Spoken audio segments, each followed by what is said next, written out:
with this, Peach Bottom Concerned Citizens Group, along with Socially Responsible Agriculture Project, we have been working with a community in Huntingdon Township, which is Adams County.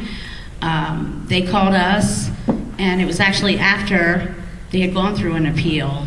And we have some folks that are farmers. And it's farmers that are fighting the application of putting this Cafo next to their farms, with good reason, and they'll get into it. But we have actually an organic farm with Carl and Mark here. And you want to say your name of your farm real quick? You can get Terrapin Station Herb Farm. And they do organic, and you can talk to them about the process, but an operation like this, it threatens the farms in the area, and you'll hear it. And then over here we have Anna and Dan, and Rose is her mother. It's a multiple generation farm. So if you guys want to come on up and just talk a little bit about what you've been through, then we'll get Patrick.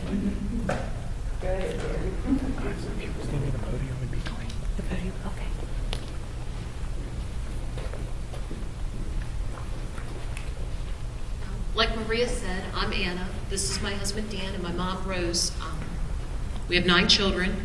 Wow. So do quick math. There's 12 in our household, and boy would we win out in a lawsuit, but all jokes aside, we don't want a lawsuit. We're like Terry. I'd rather not see this happen. We originally got our farm back in 1974, and we moved to Pennsylvania from the suburbs of Baltimore for the reason to have a wholesome environment for our children. Exactly. To be able to grow our own food, to raise our own vegetables and meat and chickens and eggs. And back then, all the farmers worked the same way as we did. And something has happened along the way that it's not that way anymore. Yeah, go ahead. I can't. It's heart-wrenching because it's emotional. Yes, it is. It is. Yes. Betsy Hauer over here, she lives around us, and Carl Mark, beautiful hamlet that we live in Huntingdon Township, Adams County, not too far from the Gettysburg battlefield. We have a historic covered bridge right down the road, and our neighbors have a 300-acre farm, maybe a little bit more. And they went from being a family farm to corporation. And it's get big or get out. And they're going to basically, in my opinion, sell their souls to corporations. Exactly. And the rest of us can just fall where we do and deal with the health consequences. These chicken barns are going to be populated in December. 81,000 birds, 1,000 birds short of regulation.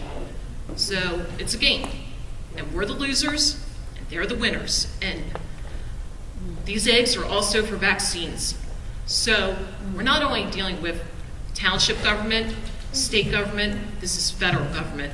It's Obama, it's Republican, it's Democrat, it's government that we're fighting. Right. And this goes across all lines. I'm not here to preach politics to anyone. I just want to say, question your government. All government. Yeah. Just, we're the little guys. Carl and Mark have a small farm, and they want to raise organic food. Right. What happens when those emissions spew out of those 2 poultry houses on their fields or on our fields? It's right against our back field, which has corn in it. What about Betsy? Her house. Yeah. And you guys. Closest house, 1,500 feet. And our animals, even our dogs. Right, our animals, right. We have a family milk cow. We have pigs. We have chickens. Like Mom said, we just want to raise our own food, raise it naturally, raise it safe. And our farm supports us. It feeds us. Right. We love our land. Yes. They don't. That's obvious. They don't love their land. Right.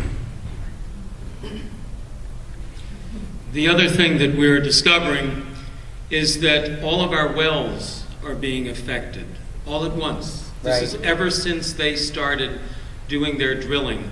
and Anna felt earth shake under her feet. Mm-hmm. But they've never said that they used any explosives to go through the bedrock that we know is in that hydrogeology.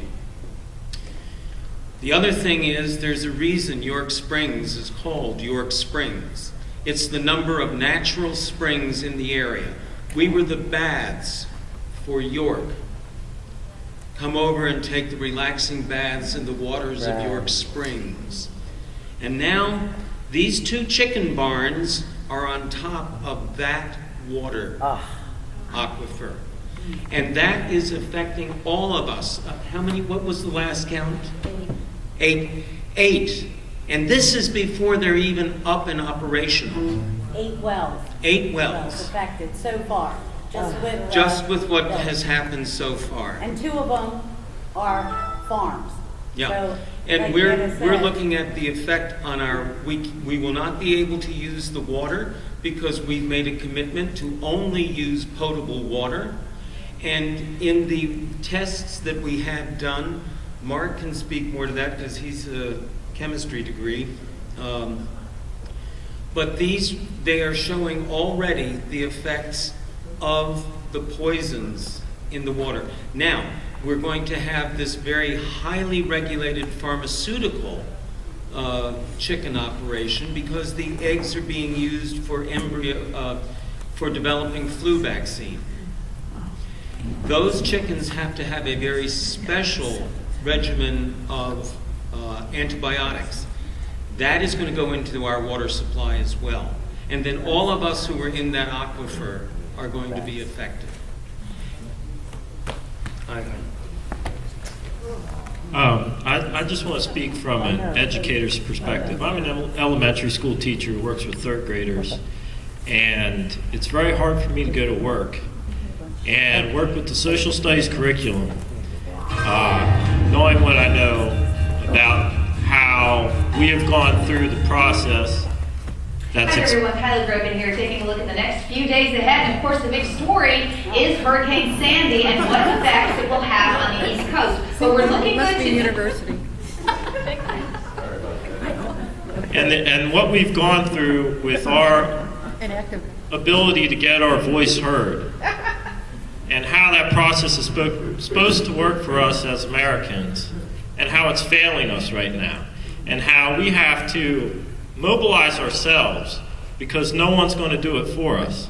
And that if we didn't have these people like Maria and Terry to connect us and Charlie to really focus us on our efforts, that we would really be at a loss. We would be desperate. We would be, but with these people we feel hope. I can go back to school every day, look my children in the eye that I work with, not just my children at home, but the children I work with every day at school. And think of what Betsy Howard said, that it's our responsibility to hold these government officials accountable for what they're doing, to hold in their faces the facts that we know are true because they're happening to us every single day, that we are being denied our basic right of owning property and being able to live the way we expect to live within our own rights that we were taught as citizens in a society, that we need to be able to mobilize ourselves and come together and get what we expect out of the people we elect. And I hope everybody here is a voter and understands how necessary that right needs to be practiced. That if we don't follow what was set up for us to protect our own interests, that we are only establishing a culture that is going to continue to degrade itself to the point of oblivion. That's clearly the practice that's been set forth before us, and I hope that some of you that are younger and are looking at this growing need, that you realize how serious it is that we have leaders that step up and say, hey, this is not right. We don't want this for our future, and we will fight it, and this is how we're going to do it. Right now we have Mr. Spear, who has a way that works, and I hear people crying out, who are you mentoring? Well, who's stepping up to be mentored? That's my question.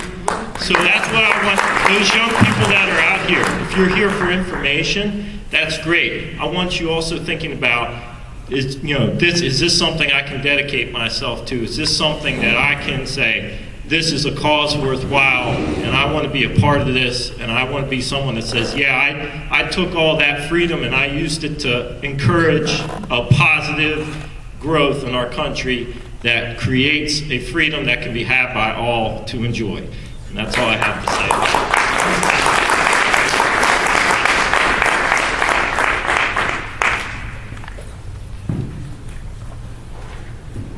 That just gives you a little snapshot of what goes on. And here, that these are farmers. You know, this is called the Right to Farm Act. And I've heard Anna in the municipal meetings, you know, crying and say, what about my right to farm?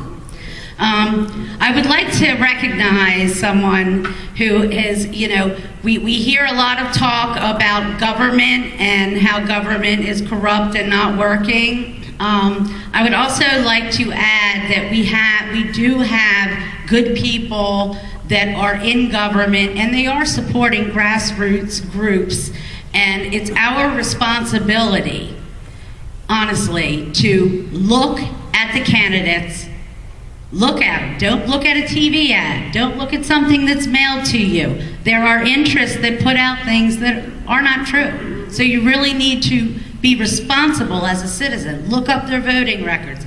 Send them emails. Call them. Make appointments. Go see them. In their defense, they do not know what's going on if we do not take the time to tell them. We have some great people in our government, honestly, in PA, who do support the things that we all support as residents of PA. I have to give a shout out to Mary Pat Tomey, MP Tomey back here. Mary Pat is the Communications Outreach Director for Senator Dalen Leach. Senator Dalen Leach is a Democrat. He is our senator in, well, not my senator, but a very progressive senator. He's in Montgomery and also Delaware counties. Dalen sponsored a bill to remove the antibiotics from the farm animals. Okay, he had sponsored last year, and he is going to sponsor it again this year. You need to send Dalen an email and thank him and let him know that you support this and you support their efforts. There are, you know, a lot of money and a lot of interest, so our voice needs to be heard. It's like Dan said, we have a responsibility as well. And Mary Pat is just phenomenal. Mary Pat's actually helping organize a progressive summit. It's going to be in Harrisburg this year, March 1st and March 2nd. Is Dalen going to be at the summit? Dalen will be at the summit. He was last year. That's actually how I met Mary Pat. Awesome. I mean, so please, it's going to be at the Hilton in Harrisburg, March 1st, March 2nd. It's called the Progressive Summit. And anyone that needs any information or needs me to share Mary Pat's information or Senator Leach's, please feel free to. With that.